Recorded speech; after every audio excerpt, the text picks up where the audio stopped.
ओम शांति। आज की listen to the sound of silence की 6th डे सीरीज़ में हम सब समझेंगे कि कौन से ऐसे 5 कंडीशंस हैं जहाँ पर हमें चुप रहना ही है। फर्स्ट है when you don't know what to say और डाउटफुल अबाउट द थॉट्स। आपको कोई डाउट है या फिर क्लियर नहीं है आप उस पर्टिकुलर टॉपिक को लेकर के कि क्या है ये जो सामने वाले कह रहे हैं व्यक्ति। तो कई बार कम्युनिकेशन के दौरान ऐसी सिचुएशन आती है when we don't know what to say. नहीं मालूम होता है, उसके बारे में कोई नॉलेज नहीं होती है हमें, तो ज़बरदस्ती कुछ भी बोलने की बजाय चुप हो जाना है। ऐसा नहीं कि अननेसेसरी अपने आप को बहुत इंटेलिजेंट एंड विजडमेटिक प्रूफ करने के लिए कि मुझे भी पता है, मुझे भी पता है। No, just keep silent. इसको सेल्फ ईगो पर लेने की ज़रूरत नहीं है कि बाकी सबको तो पता है, मुझे नहीं पता है, मैं भी तो कुछ बोलूं। No, just keep silent. नहीं पता है तो नहीं पता है, दैट्स ऑल। दूसरी कंडीशन है कि जब भी आप किसी से बातचीत कर रहे हैं ग्रुप में या कोई 2 व्यक्ति मिल कर के, और सामने वाले किसी और थर्ड पर्सन की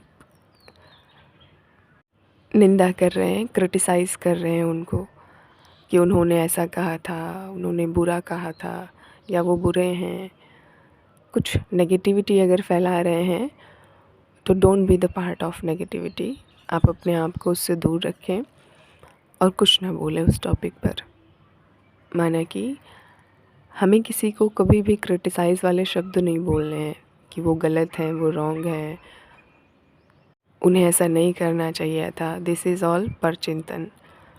तो परचिंतन, परदर्शन के शब्द बहुत हैवी होते हैं, नेगेटिव होते हैं, बोझ वाले होते हैं।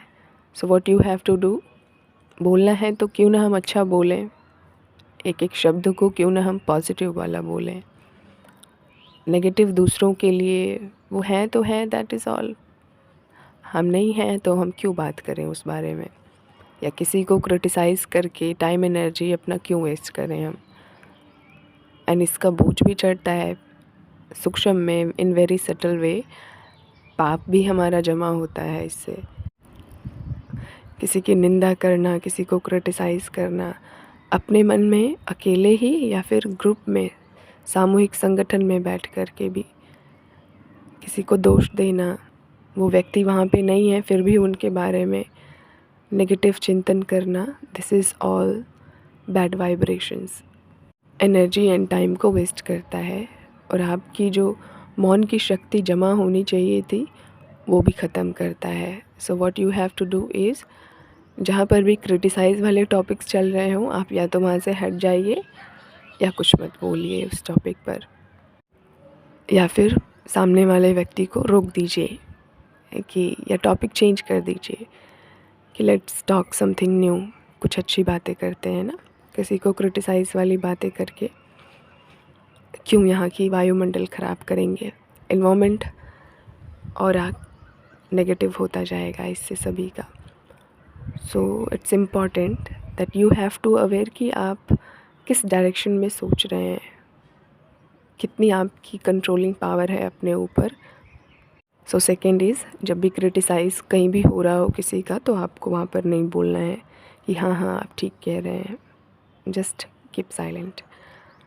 थर्ड है कि जब भी आप, तीसरी सिचुएशन इज़ लाइक, आप किसी को कुछ कह रहे हैं एंड वो व्यक्ति आपकी बात को समझ नहीं पा रहे हैं। May be it is because of कि थोड़ी सी उनकी लेवल ऑफ अंडरस्टैंडिंग कम है आपसे। There are 2 conditions. कई बार ऐसे होते हैं, कोई दुनिया के हिसाब से हमसे ज़्यादा नॉलेजफुल होते हैं और कोई हमसे कम नॉलेजफुल होते हैं। मीन्स कि कई बार हमारी बातें किसी को समझ में नहीं आती हैं, कई बार किसी और की बातें हमें समझ में नहीं आती हैं।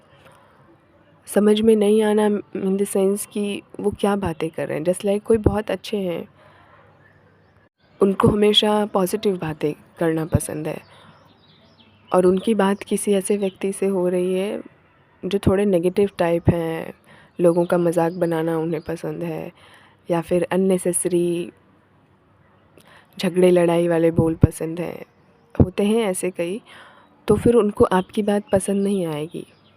माना समझ आएगी लेकिन पसंद नहीं आएगी उनको, तो वो इग्नोर करेंगे या वहाँ से हटने की कोशिश करेंगे, या उल्टा आपको ही ब्लेम करने लगेंगे, आपकी कमियां निकाल निकाल के आपको ही काउंट कराने लगेंगे। कईयों की ऐसी आदत होती है।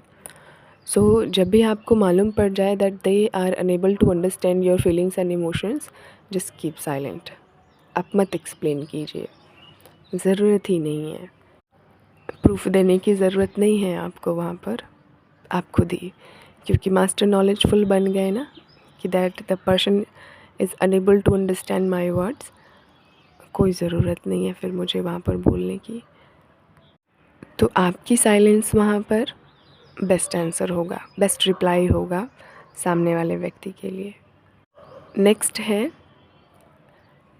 नंबर 4, सिचुएशन अगर जब भी आपको बहुत गुस्सा आ रहा हो या अपसेट हैं आप, बहुत उदास निराश हैं, किसी की बात पसंद नहीं आई, किसी ने कुछ कहा ऑफिस में, आप वापस तो आ गए बट अभी भी बहुत गुस्सा आ रहा है उनके ऊपर, तो उस टाइम पर आपको चुप रहना है, कुछ भी बोलना नहीं है। थोड़े टाइम के लिए, 20 मिनट के लिए, 25 मिनट के लिए, आधे घंटे के लिए आप अपने आप को अपने रूम में सेट कर लीजिए, सॉफ्ट म्यूज़िक प्ले कर लीजिए, या जो भी अच्छा म्यूज़िक आपको पसंद हो, जिस भी धर्म से आप रिलेटेड हैं वहाँ की चैंटिंग्स लगा लीजिए।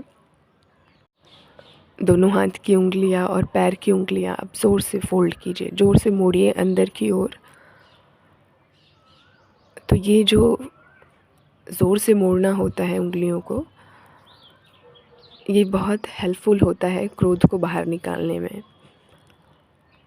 सारी नेगेटिव एनर्जी, सारा गुस्सा बह जाएगा। आप ज़ोर ज़ोर से 5-6 बार या 10 बार भी, जब तक आपको महसूस ना हो कि मेरी सारी गुस्से वाली एनर्जी बाहर निकल गई है, तब तक आप अपनी उंगलियों को फ़ोल्ड करते रहें, खोलते रहें, फ़ोल्ड करते रहें 10-10 सेकंड के लिए। नेक्स्ट है लास्ट सिचुएशन जिसमें हमें शांत रहना है। दैट इज़ कि अगर कोई अपनी इमोशनल स्टोरीज़ आपको सुना रहे हैं, माना उनके जीवन में कोई बहुत दुखद घटना हुई है और वो आपको शेयर कर रहे हैं, तो वहाँ पर भी साइलेंट में, शांति मौन में होकर के उनकी बात को सिर्फ सुनना होता है। वही उनके लिए हीलिंग का काम करता है। सिर्फ कई बार किसी की बात सुन लेना उस व्यक्ति के दुख को कम कर देता है। तो क्या करना है, हमें एक गुड लिसनर बनना है। गुड स्पीकर तो सभी बन जाते हैं प्रैक्टिस से, परंतु एक गुड लिसनर बनना अपने आप में बहुत ब्यूटीफुल आर्ट है। तो last step is just listen to the people when they are sharing their emotional stories to you. आप वहाँ पर कुछ मत बोलिए। हो सकता है आपके बोलने से उस पर्सन की जो भी बात है वो कंप्लीट ना हो पाए, और कंप्लीट ना होने की वजह से उसका जो बोझ है उसके मन पे ही रह जाएगा। तो इसलिए आपको इन 5 जो कंडीशंस हैं, सिचुएशंस हैं, इसमें अपने आप को मौन रखना है, साइलेंट रखना है। आज ये कंडीशंस जितनी भी हैं उसको रिवाइज़ कीजिएगा, प्रैक्टिस कीजिएगा। बाकी पीछे जो 5 दिन की सीरीज़ है, आपने अगर नहीं सुनी है तो वो भी सुन लेंगे। उसमें भी जो प्रैक्टिसेस दी गई है, you have to do that also. ओम शांति। Thank you.